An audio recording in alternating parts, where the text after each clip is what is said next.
So, let's talk about something you probably never think about, a simple metal box. But this is no ordinary box. Oh no.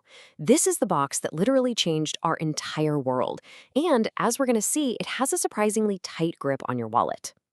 Okay, here's a question for you. What on earth connects the smartphone in your pocket, the chair you might be sitting on, and the price of your groceries to something as huge as global inflation? It sounds totally random, right? But believe it or not, there's a single powerful answer. Yup, it's this box, the humble shipping container. It's been the quiet hero of globalization for decades, the engine that makes our modern world possible. But, and this is a big but, it's also become a hidden villain, a secret driver of the price shocks we're all feeling. So how did this simple box get so much power? Well, to get that, we've got to go back to the beginning.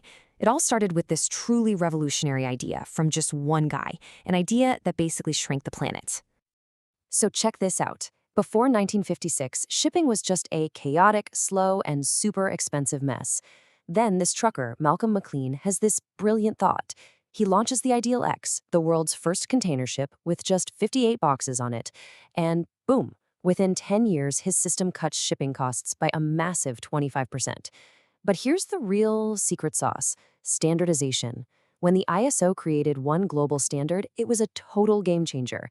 Suddenly, any box could fit on any truck, any train, or any ship anywhere on Earth. That right there is what really kicked modern globalization into high gear. But here's the twist. That incredible efficiency, well, it ended up creating a whole new kind of problem. Over time, this breakthrough idea morphed into an incredibly powerful and concentrated system, one that now pretty much controls the flow of global trade. And just how concentrated is it? Well, take a look at this. Today, just 10 shipping companies, they're called carriers, they control a mind-boggling 85% of the entire global market. Just let that sink in. A tiny handful of companies holds the keys to almost every single thing that gets shipped around the world. And it gets even crazier, because these huge companies don't just compete with each other. Nope. They actually cooperate in what are called carrier alliances. You can think of them as these giant pacts to share ships and plan routes together. Now, the official line is that it's all for efficiency. But what it really allows them to do is manage, or, control, the total amount of shipping capacity out there. And this is where you see the true power. On the most important trade routes on the planet, we're talking Asia to Europe, Asia to the US, those three big alliances don't just have a slice of the pie. They control 95% of it.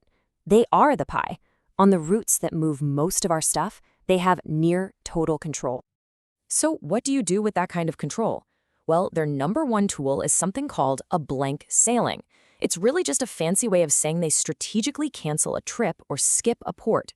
Think of it like an airline canceling a flight that isn't full enough. By doing this, they can instantly shrink the amount of available shipping space, which is, surprise, surprise, a very powerful way to keep prices high. Okay, so we've got a concentrated industry that can control supply. But so what?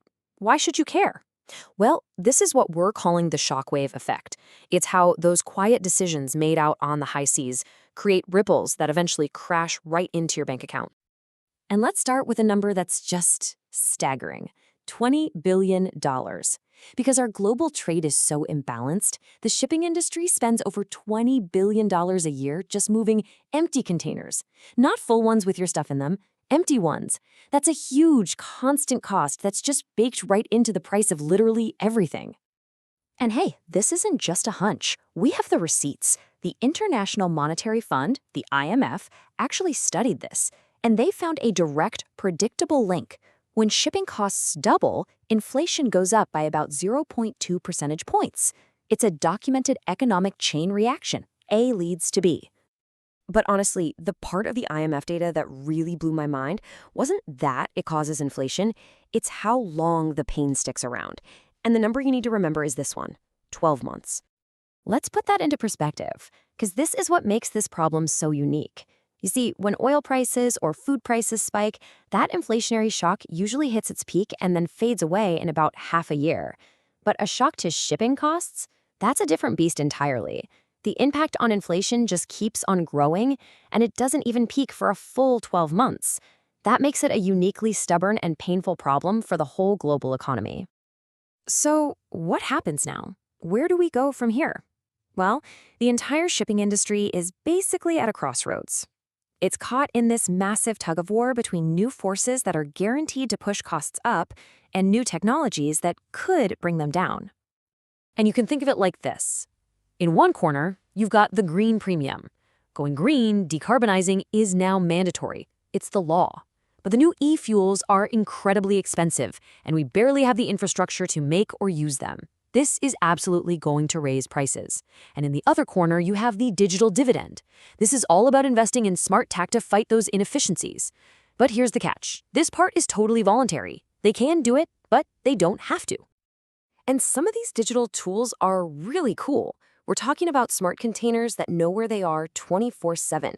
We're talking about container triangulation, which is just a smart way of reusing an empty container right away instead of shipping it thousands of miles back home.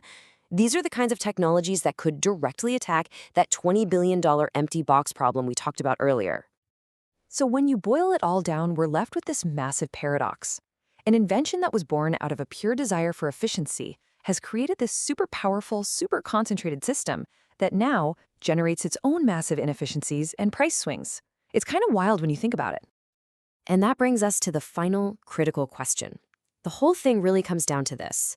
Will this powerful industry choose to make those big voluntary investments in digital tools that could fight inefficiency and help all of us with inflation? Or are the mandatory costs of going green, passed along through this concentrated system, simply going to push the price of everything we buy even higher? The next chapter for this simple metal box is still being written.